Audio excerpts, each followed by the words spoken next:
Hello and welcome to another TT120 review.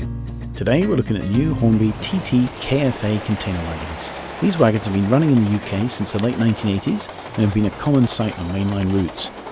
Originally built for tip hook rail with a carrying length of 60 feet, they're designed to hold either 3 20-foot containers or one 40-foot and one 20-foot container. Hornby have released 3 variations in this initial batch with a variety of container types and liveries, including a very nice tank container. The models come in the usual Hornby packaging with a cardboard window box and a plastic insert to hold the wagon in containers.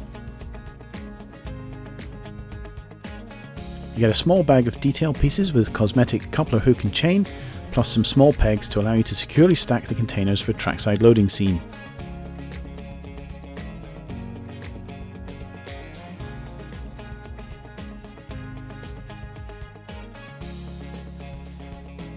The containers are moulded from plastic and screwed together. They weigh about 16 grams each.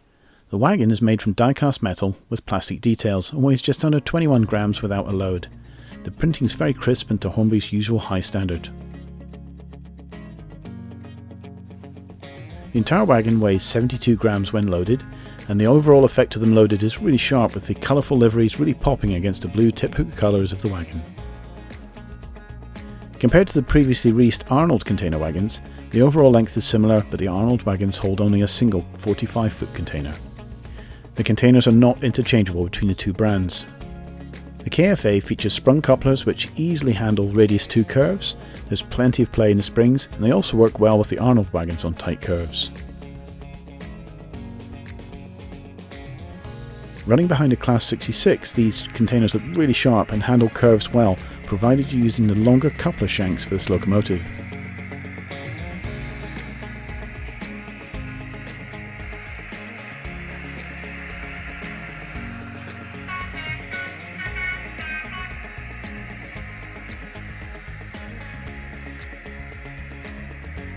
On the turntable, you can see the detail in these models.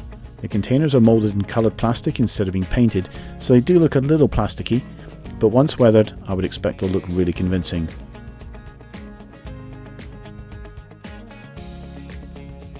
The bulk tank container is a real standout with intricate frame details, crisp printing and see-through walkways on the top.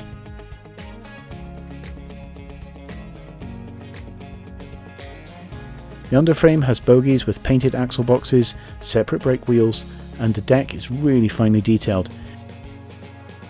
You can see the fine printed lettering and the various brake pipes and other details.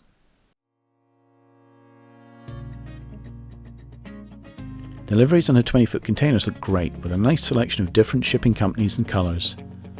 Overall, these wagons are a fantastic addition to the Hornby range and will look great behind a new Class 37 and the other freight locos from the 80s to the present day. So that's it for today's video. Thanks for watching. See you next time.